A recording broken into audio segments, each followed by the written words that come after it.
Bonjour tout le monde. Par rapport à la séance d'aujourd'hui, on va ici de faire un paramétrage très important de notre campagne Facebook. Alors, si on va prendre après des décisions, on va arrêter de la pub, ou bien on va la supprimer, ou bien on va l'améliorer, ou bien on va la dupliquer, toutes les décisions qu'on va prendre par rapport à une pub qui a été lancée doivent être basées sur des chiffres. Ça veut dire que Facebook il va nous donner des informations et après avoir pris ces informations-là, on va prendre des décisions. Alors, quels sont les types d'informations qu'on reçoit de Facebook? Facebook, par exemple, peut nous donner des informations, combien ça nous a coûté cette pub-là, combien ça coûte un seul clic, combien de personnes ils ont vu notre vidéo pendant 5 secondes, combien de personnes qui ont vu la vidéo jusqu'à la fin. Plusieurs informations que Facebook vont nous donner, donc ces informations-là très importantes. Le problème c'est quoi? Que Facebook par défaut, il ne donne pas toutes les informations, ou bien parfois il nous donne des informations qui sont inutiles. Donc nous, on va paramétrer ces informations-là, demander à Facebook de nous afficher les informations avec un ordre bien déterminé pour qu'on puisse après comparer ces informations-là d'une manière plus simple et plus efficace. Alors, je vais vous montrer par rapport à mon écran là. Maintenant, si on regarde tous ensemble, vous allez voir, là j'ai les différentes campagnes que j'ai lancées, c'est des tests que j'ai fait avec un compte de test. Donc si je viens ici, vous allez voir, il y a les colonnes, et dans ces colonnes-là, vous allez trouver en bas, personnaliser les colonnes. Donc c'est cette fonction-là qui nous intéresse, donc on va cliquer sur personnaliser les colonnes, voilà. Voilà, il est en train de charger. Voilà. Alors, si vous voyez là au milieu, il y a plusieurs informations que Facebook peut nous communiquer. Alors nous, on va laisser des informations et on va effacer d'autres et on va essayer de chercher les meilleures informations qui nous intéressent. Alors, comme vous le voyez, il y a beaucoup d'informations. Je dirais qu'il y a minimum une soixantaine d'informations. Nous, on va laisser 10 ou 15 maximum qui peuvent être utiles. Aussi bien à droite, vous voyez là maintenant, moi j'ai sélectionné 19. Alors, bien évidemment, je peux changer l'ordre. C'est-à-dire, il suffit que je tiens ça comme ça, et hop, je peux la changer. Alors, là, je peux le faire monter. Donc, les informations qui sont à ma droite, ils sont triées par un ordre que moi, j'ai exigé à Facebook qui me fait cet ordre-là. Alors, je vais voir ici, comme vous le voyez, il y a la partie à gauche. Donc les colonnes, ils sont divisées à, si vous voulez, à la partie performance. Donc on trouve les interactions, les conversions, les paramètres, les tests par répartition et les optimisations. Alors, commençons par les interactions. Alors, ici, moi j'ai coché la colonne qui est résultat. Alors, le résultat est très important. Le résultat, c'est tout simplement, il me donne le résultat général et global de ma campagne. Comme on a vu lors des autres séances, parce que je lance une campagne Facebook, il y a plusieurs objectifs. Parfois, je le lance pour faire des mentions j'aime, pour des vidéos, parfois je peux le faire pour des conversions, pour faire des ventes. Peu n'importe. L'objectif, lui, il va me donner le résultat. Exemple, si j'ai fait comme objectif les mentions j'aime, il va me dire voilà, le résultat de votre campagne, vous avez fait 1000 mentions j'aime. Si j'ai fait pour la conversion vente, il va me dire voilà, votre campagne, il a fait 300 ventes. Donc ça, c'est le résultat global. C'est très important pour moi que je laisse afficher ce résultat-là et c'est une information primordiale. Alors si je descends un petit peu, il peut me donner le taux des résultats, c'est bien évidemment, ça va être en pourcentage. Moi, je vais essayer d'aller tout droit aux colonnes qui sont les plus intéressantes. Comme ça va vous permettre facilement à faire le paramétrage, tout en sachant un petit peu chaque colonne, elle sert à quoi. Alors, là, j'ai pris aussi bien la couverture. Comme vous le voyez là à gauche, Facebook il essaie de vous donner quelques descriptions par rapport à votre champ ou bien à votre colonne que vous allez le sélectionner. La couverture, c'est très important parce que ça va me permettre de montrer à quel point ma pub elle a atteint du monde. Plus que la couverture elle est grande, plus que je sais que ma pub a été diffusée à une très longue échelle. Parfois, si je vois que la pub ne donne pas de résultat, si j'essaie de voir ces témoins-là, je trouve la couverture elle est petite. Et si la couverture est petite, là, il faut réviser ma pub et revoir mes audiences pour que j'aurai plus de couverture. Alors, aussi bien l'impression. L'impression, tout simplement, c'est combien de fois ça a été imprimé sur l'écran. Attention, l'impression, ça ne veut pas dire que les gens ils ont interagi avec la pub. Parfois, je suis en train de regarder ma page d'accueil, je vois votre pub, mais je passe. Mais la pub, lorsqu'elle était imprimée sur mon écran, affichée sur mon écran, pour moi, c'est une impression. Aussi bien la diffusion. La diffusion, c'est un peu plus que, si vous voulez, la différence entre impression et diffusion, c'est que l'impression, parfois, par rapport à la même personne, elle peut être imprimée 2 ou 3 fois. C'est-à-dire, il peut la voir dans le story, il peut voir sur la page d'accueil, il peut voir dans un autre endroit. Alors, ensuite, bien évidemment, le montant dépensé. Parce que parfois, on atteint des objectifs, on fait des ventes, mais si on regarde que le montant dépensé est énorme, ça, c'est pas un bon signe, hein. Donc, du coup, parmi les témoins qui vont me dire après si j'arrête la pub ou bien si je la laisse, quelque part, cette colonne-là, elle a un impact décisionnel par rapport à mon comportement ou bien par rapport à mes décisions que je vais faire sur les campagnes Facebook. Alors, si je descends un petit peu en bas, alors le CPC tout, ça c'est important, là je vais l'ajouter.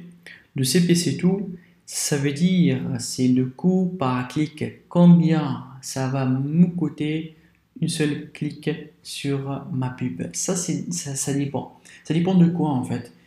Parce qu'il n'y a pas une règle qui dise si le coût égale 1 $, ça veut dire c'est cher. Non, parfois moi je suis en train de vendre un produit à 50 $, le tout par clic à 1 $, ça me paraît logique. Par contre, si moi je suis en train de faire, je cherche une autorité, ou bien je cherche des gens à consulter mon site, à créer du trafic, et si le coût est à 1 $, là c'est un peu cher.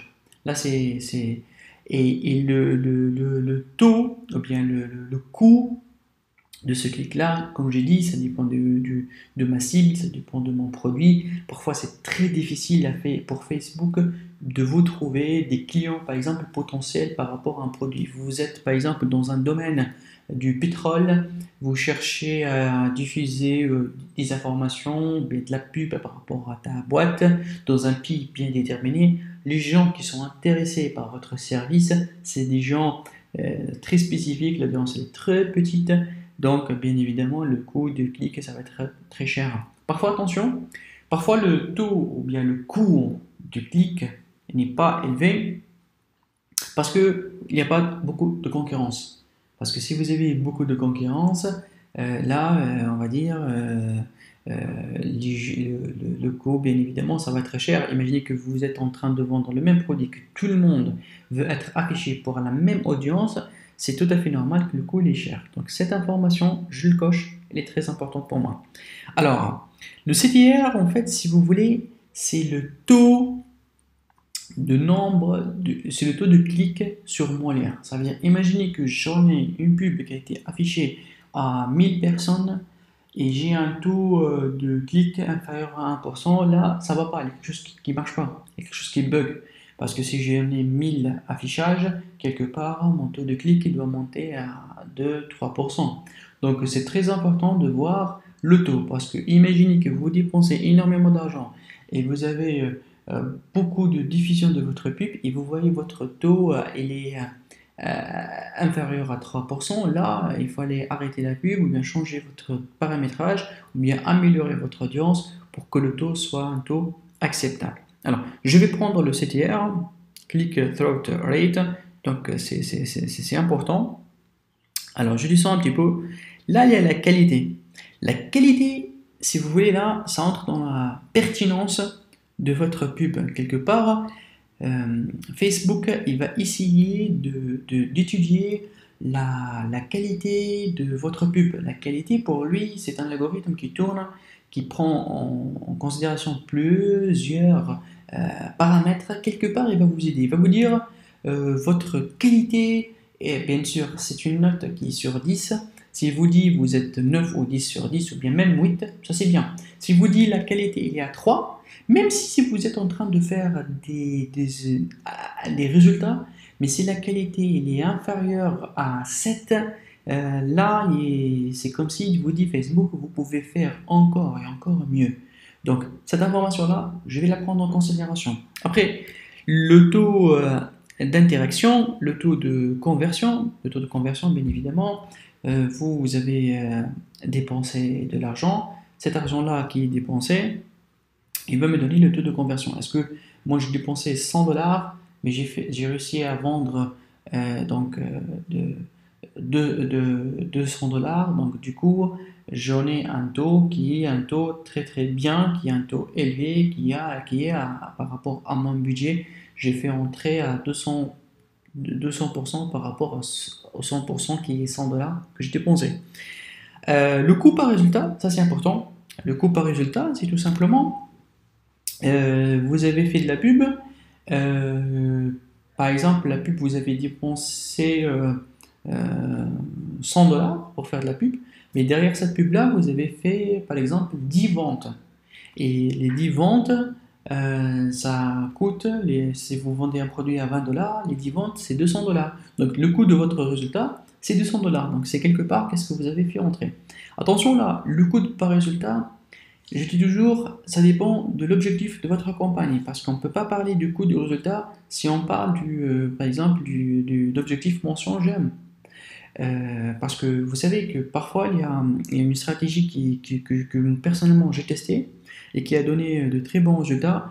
Avant que je lance une campagne par exemple, de vente d'un produit ou bien une campagne, si vous voulez, pour chercher des clients potentiels, c'est comme si je fais le test au début. Qu'est-ce que je fais? Je prends le produit ou bien l'information. J'essaie de lancer tout d'abord une campagne, par exemple, comme objectif des mentions j'aime ou bien des vues pour voir est-ce que les gens, la pub d'ailleurs, est-ce qu'ils aiment ça?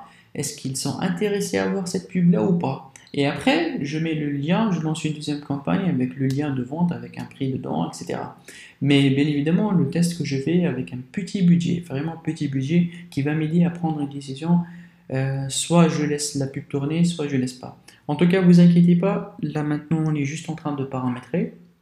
Je donne plus ou moins des informations par rapport à des colonnes pour que vous connaissiez les différences et l'importance de ces informations-là. Et après, bien évidemment, lorsqu'on va lancer un cas réel dans un module suivant, vous allez voir la stratégie que je vais faire pour que je puisse faire des ventes. Alors là, il y a aussi le CPM. Le CPM, je vais le prendre. Le CPM, si vous voulez, c'est le coût par 1000 impressions. Alors, il sert à quoi? Parce que moi, lorsque je vais lancer une pub ou bien une diffusion de pub, on a vu avant que j'ai toujours dit, si je vais lancer une pub, j'essaie de lancer plusieurs et tester au début, de voir quelle est la meilleure. Alors, parmi les indices, si moi j'en ai une pub que le coût par 1000 impressions n'est pas très élevé, ça c'est important. Ça veut dire que cette pub-là, Facebook facilement, il arrive à toucher mon audience, il arrive à faire des impressions, il n'y a pas beaucoup de concurrence derrière. Si le coût par 1000 impressions elle est élevé, soyez sûr que votre clic et le coût de votre clic va être élevé aussi. Donc si vous allez me faire choisir entre deux pubs, les deux qui ont le même résultat, mais il y en a une que le coût par 1000 clics est très très bas. Ça veut dire, exemple, 10 dollars pour 1000 impressions. Et j'en ai une autre qui est à 3 dollars par rapport à 1000 impressions. Bien évidemment, je vais garder celle de 3 dollars. C'est ça la différence entre faire de la pub sur Facebook d'une manière professionnelle, d'une manière qui est basée sur des paramètres, que quelqu'un d'amateur, juste il entre et il diffuse sa pub, il ne sait pas lire ces indices-là et après il attend des résultats. Et même si vous avez des résultats, parfois le budget que vous êtes en train d'investir, elle est très élevé. Et là, on ne peut plus aller à scaler, on ne peut plus aller à faire des bénéfices. Je continue. Alors, là, c'est des informations par rapport à ce que vous êtes en train de voir maintenant, c'est des informations par rapport à votre objectif. Comme on l'a dit, imaginez que vous êtes en train de lancer une campagne pour ramener des fans sur votre page. Obligatoirement, cette interaction avec la page, vous devez l'avoir. Les mentions j'aime aussi, vous devez l'avoir. Tout dépend de votre objectif. Si moi, mon objectif, c'est la vente, Je suis pas en train de chercher des gens qui font de j'aime ni sur la publication ni sur la page. J'ai pas besoin de laisser ces informations-là par rapport à ma campagne. C'est des informations supplémentaires qui vont un petit peu perturber la visibilité. Lorsque je mets toutes les pubs, je dois regarder mon tableau de bord. Le tableau de bord il doit être vraiment optimisé avec les informations nécessaires. Donc réfléchissez bien. Lorsque vous allez laisser des informations, essayez de chercher les informations qui vont vous aider à prendre des décisions par la suite. Ensuite, il y a les commentaires sur les publications. Parfois, je peux lancer moi un jeu que je demande des gens à taguer d'autres gens, bien je demande des gens à répondre à une question, etc. Donc mon objectif, c'est les commentaires que les gens ils vont mettre. Si je vais avoir comme objectif de m'accompagner les commentaires, je peux cocher cette information-là.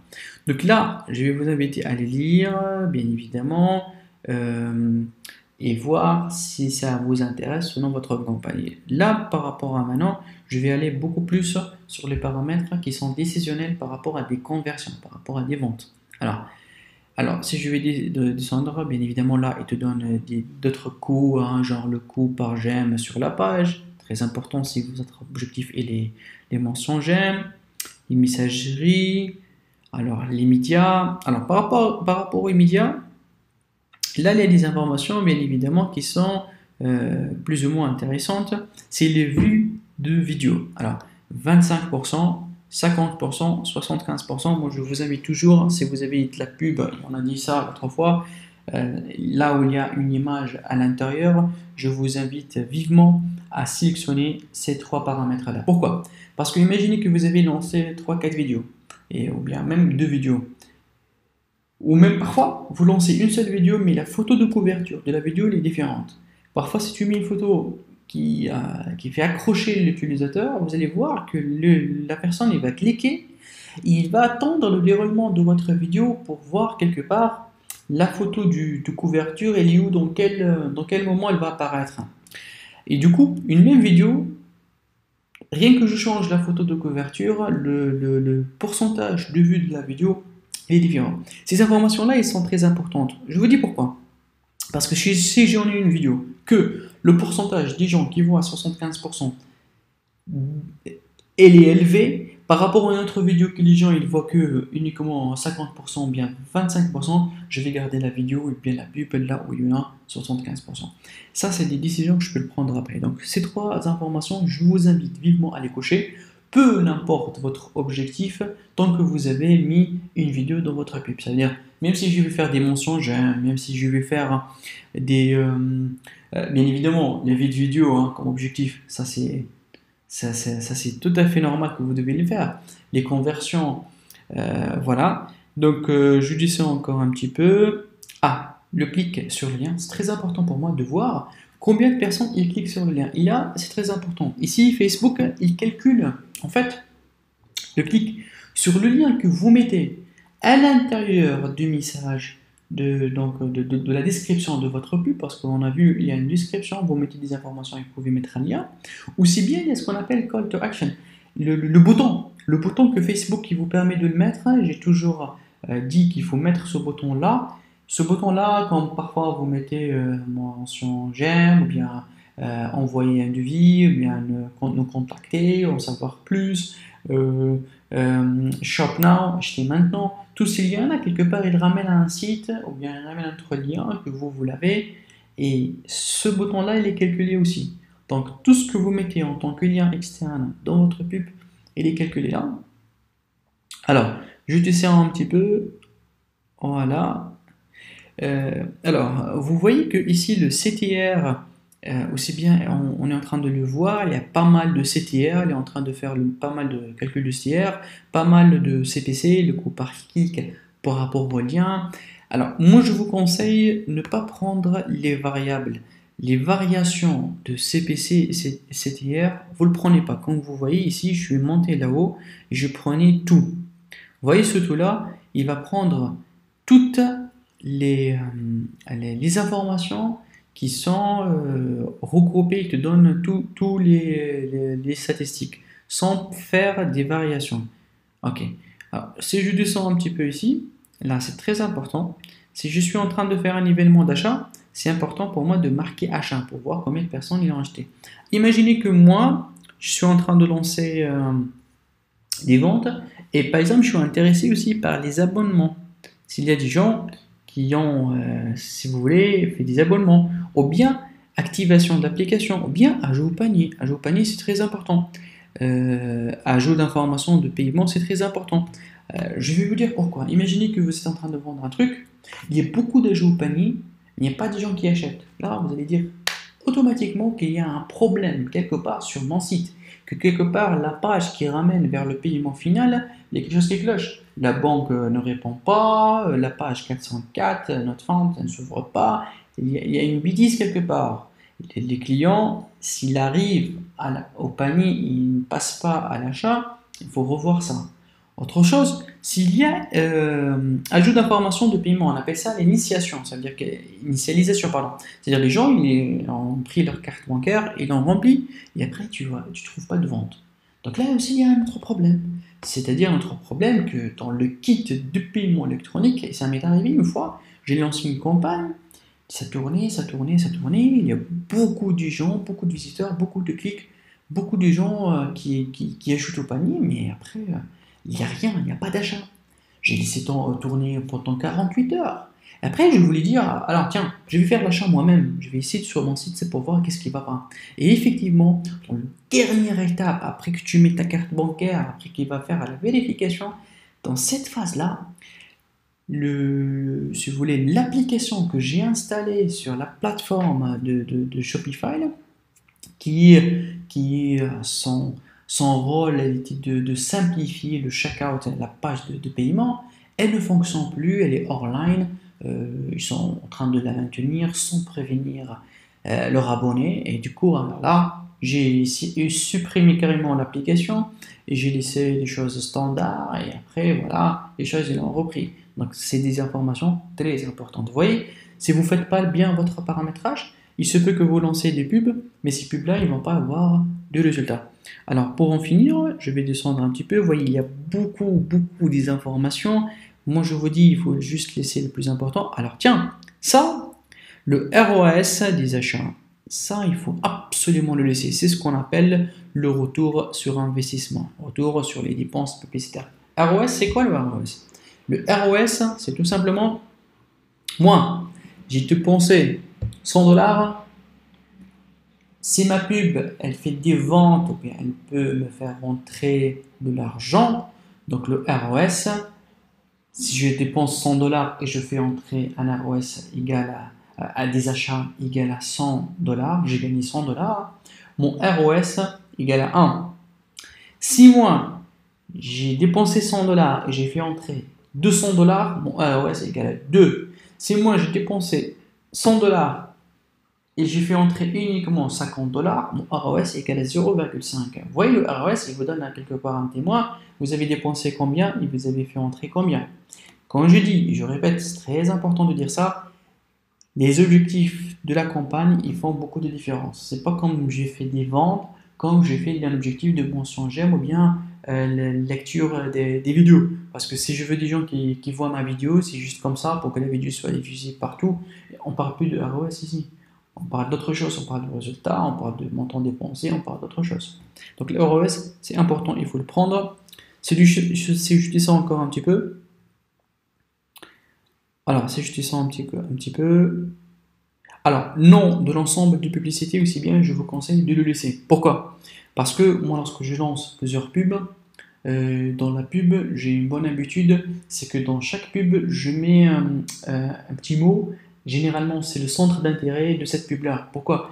Pour que je puisse faire la différence. Parce que lorsqu'on va la lire après, on ne va pas dire pub 1, ça marche, pub 2 ne marche pas, pub 3, passable. Non, non, on ne parle pas de ça. Il faut vraiment que vous voyez le centre d'intérêt. Centre d'intérêt principal, parce que parfois dans la pub, on lance plusieurs centres. Donc prenez le centre qui est le principal, vous le cochez, et hop, ça donne de bons résultats. Ensuite, là, si je vais descendre un petit peu, ah oui, c'est très important de mettre le statut fin. Quand est-ce que elle va finir votre pub, c'est très important. Et aussi bien les erreurs. Alors les erreurs, parfois Facebook, il donne des informations, il donne des erreurs à corriger. Il y a des erreurs graves grâce à ces erreurs-là. S'il y a les erreurs graves qui sont en rouge, la pub ne va pas être diffusée. S'il y a des erreurs qui sont orange ou bien jaune, ça veut dire la pub elle est diffusée, mais il y a des choses qui ne laissent pas la pub tourner correctement. Les erreurs, parfois, moi je peux vous dire un truc, parfois comme erreur, et vous savez, il y a parfois, vous avez atteint votre budget. Et lorsque vous atteignez votre budget, si vous ne laissez pas, par exemple, la colonne statut qui est affichée, ou bien état, qu'est-ce qui va arriver? Tu ne vas pas savoir que votre pub il est inactif, qu'il est arrêté, par cause que le budget il était atteint. Vous voyez, donc parfois, il faut laisser des informations parce qu'il n'y a pas autre moyen de le savoir si la pub elle était arrêtée ou pas. Alors, si je descends un petit peu, alors, oui, l'objectif, tu peux le mettre, mais l'objectif, si vous avez lancé plusieurs pubs avec plusieurs objectifs différents, là, je vous invite à laisser la colonne objectif. Mais si tout le monde avec le même objectif, tu peux ne pas le mettre. Après, la stratégie d'en faire. Alors, calendrier, on n'a pas besoin. Le budget, on a besoin. Alors, ciblage, ces informations-là, il ne faut pas le mettre. C'est pas maintenant qu'il faut le mettre. Je vais vous le dire après où est-ce que c'est très important de le mettre. Voilà, à peu près. Dernière modification, oui, c'est important parfois. Et je vais vous expliquer, ça impacte et ça fait quel effet lorsqu'on laisse ça. Alors, en total, j'ai 33 colonnes qui sont sélectionnées. Vous voyez comment ils sont dans l'ordre. Alors, moi, je vous invite à faire, par exemple, ça. Le CPC, le CTR, il faut le mettre en haut. Alors, après la diffusion, après le nom, oui, là, je vais le mettre ici. Le CPC, le CTR. Et après, je dois ramener le ROS aussi. Alors, je vais chercher le ROS. Oui, le CPM aussi. Alors, voilà, vous voyez, ces informations-là, on va les voir avec une vraie campagne qui sont très importantes. Et voilà, je vais monter mon ROS. Voilà, donc dans cet épisode-là, c'est juste comment paramétrer. Ensuite, on va voir, on va lire et étudier et comprendre ces différentes colonnes qu'on vient de sélectionner. Merci.